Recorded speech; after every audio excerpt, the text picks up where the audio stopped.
Welcome back mga kaaldab. Ito na naman po ang inyong lingkod, si Mr. Destiny.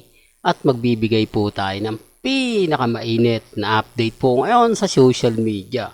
Marami nagsasabi laglag na nga po raw si Mengay pagdating po sa mga commercial, advertiser, sponsor. Yan po yung isa sa inimbestigahan ko na kung saan marami po kasi kung nakikita na nababasa na si Mengay talagang totally bagsak na raw. Ngayon pagdating sa mga commercial, advertiser at photoshoot. Nung tinignan ko mga kaaldab, hindi nga po tayo unang naniniwala. Sabi ko chismis lang yan. Totoo po ang mga bali-balita ngayon na mas marami na nga po daw advertiser si Harlen Budol mga kaaldab. Nakakalungkot lang po, di po ba? Na may mga bagay-bagay po na kumbaga mas marami pa po si Hipon mga kaaldab na ads kaysa kay Menga. Yan isa lang po sa kumakalat. Siguro naman po alam nyo po yan, hindi ko pinopromote si Hipon o wala tayong pinopromote dito. Ang update lang natin mga kaaldab yung pinaka-latest na nakikita ko naman po at napapanood sa social media na kumpirmado naman po mga kaaldab. Sabi ko nga po sa inyo, ano na nga po ba nangyayari kay Mengay? Parang pinabayaan na rin po ni Mengay yung mga commercial niya na hindi na talaga kumbaga nirenew pa yung mga kontrata. Hindi po ba? At ito pa po yung mas nakakalungkot na wala pong kasiguraduhan o sabihin na natin na kumbaga kung sakasakaling totoo mga kaalda ba, nakakalungkot talaga. Pero bago natin ibato yan at bago natin ibigay itong update na to, kung bago ka lang sa channel na to at isa kang true-blooded Aldab Nation na nagmamahal po kina Mengay at Isoy, tama po ang channel na pinuntahan mo, kaya consider na po kitang bagong subscriber. At huwag mong kalimutang i-share ang mga video po natin sa mga mami, sa mga titas, at sa mga senior. Remind ko lang po itong pinaka-latest. Kumbaga, si Ann Curtis na nga po raw ang bagong endorsement ng Bibo. Real talk to mga kaaldab. O baka sabihin nyo, nako Mr. Destiny, fake news ka naman. Ewan ko lang po kung may magsasabi ng ganyan.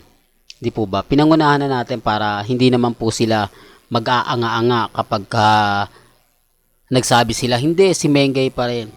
Yung bagong Bibo na inilalabas ngayon, although magpo-promote din po si Alden sa mga nakita ko pong post at mga commercial, si Ann Curtis na nga po raw ang bagong Bibo endorsement. Yan base po sa mga nababasa natin, nakikita natin, at may ebidensya naman po ako at resibo na may nakita nga po, may lumalabas na video.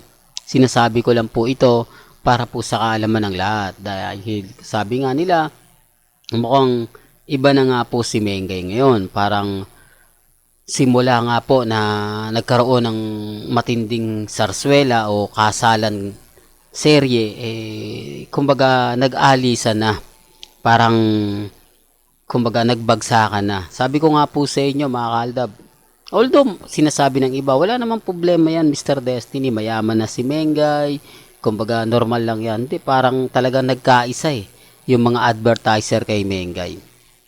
Real talk to mga kaalda ba, base po ito sa mga nakakalat nating impormasyon. Gaya nga po, eto si Atasha Mulak, pinopromote ng EAT.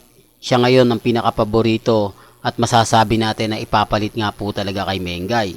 Kasi kung titignan nyo si Mengay, wala na siyang gaanong commercial, wala na siyang advertiser. Tapos yung Bibo may bago nang kinuha, si Ann Curtis, at makakasama ni Alden. Di naman lingid sa inyong kaalaman niya na gusto makatrabaho ni Ann Curtis si Alden Richards, na gusto rin naman po ni Alden Richards na makatrabaho. Tapos may sinusulong agad, may ginagawa ngayon ang kumpanya ni Alden Richards. Hindi ko lang alam mga kaaldab kung ano yon. Sabi ko nga po sa inyo, may mga bagay-bagay po na tinitignan pa rin po tayo, iniimbestigahan pa rin po natin. Sabi ko nga dito naman sa channel ko, kung ano lang yung latest, kung ano lang yung trending, yan lang naman po yung kumbaga inaalam natin. Di po ba? Kaya wag po kayong basta-basta maniniwala sa mga kumakalat ngayon. Wag po kayong basta-basta maniniwala sa mga sinasabi. Di po ba? Ang sa atin lang, kung ano lang yung latest, kung ano lang yung trending, dun lang po tayo. Di po ba? Hindi ko pinopromote si Ann Curtis. Wala pong promotion na nangyayari. Ang sabi ko lang po, mga kaaldab, kung titignan ninyo at kung pagbabasihan nga po yung mga kumakalat ngayon, talagang wala. Di po ba? Talagang hindi maganda nga po ang nangyayari ngayon kay Mengay. Kitang-kita nyo naman po yung pagbagsak ng karir niya at sinasabi nga po na baka hindi na nga po raw ito bumalik sa EAT. Ang dami po ngayong mga komento na sinasamantala naman po ng mga ibang artista. Gaya nga po ni Harleen Hipon Budol na kung saan talagang parang nadinider niya yung mga fans o yung mga main fanatics para siya mapag-usapan, para siya po yung maging bida. Di po ba? Na sinasabi niya mas click pa nga po raw yung una niyang teleserye kung ikukumpara kay Maine Mendoza. Hindi ko alam mga kaaldab kung bakit po nila ginagamit yan. Kung bakit po, sabi nga po kasi mga kaaldab ng GMA, si Mengay lang yung po pwedeng gawin ng ganyan. Ibig kong sabihin, si Mengay lang naman po ang bida. Di po ba? Si Mengay lang naman po talaga yung masasabi natin pinag-uusapan.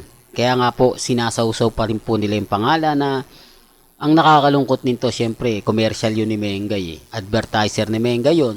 Normal lang na mapapaisip yung mga netizen. Normal lang na bakit yan, bakit ganito, di po ba? Sinasabi ko lang po ito para po sa kaalaman ng lahat ha, lalo na po sa Vivo cellphone, di po ba? Na kung saan ine-expect naman natin na kada labas ng mga Vivo walang iba kundi ang endorsement niyan si Maine Mendoza, pero wala po ba? Sabi ko nga po sa inyo nakakalungkot, pero sabi ko wala tayo po sa posisyon para ipilit yan. Ang sa akin lang po mga kaaldab, kung ano lang yung latest, kung ano lang yung trending, yun lang naman po yung malalaman nyo sa channel natin. Hindi natin masyado alam ang buong istorya kung bakit nga po ba sabay-sabay na hindi na nag-renew ng kontrata. Kasi sinasabi nila na ayaw na ni Mengay, etc. etc. Wala lang din po natin mga kaaldab. Wala po naman po kasing anunsyo ang nilalabas si Mengay at ang EAT. Well, hanggang dito na lang po yung updates natin ha. Kaya kung gusto nyo pa po ng pinaka-latest at sariwang update, abay tutok lang po kayo sa channel ni Mr. Destiny para updated po kayo sa mga latest at sa mga bagong video po na ilalabas po natin maya-maya lang. Hanggang sa muli, salamat po sa panonood at pakikinig.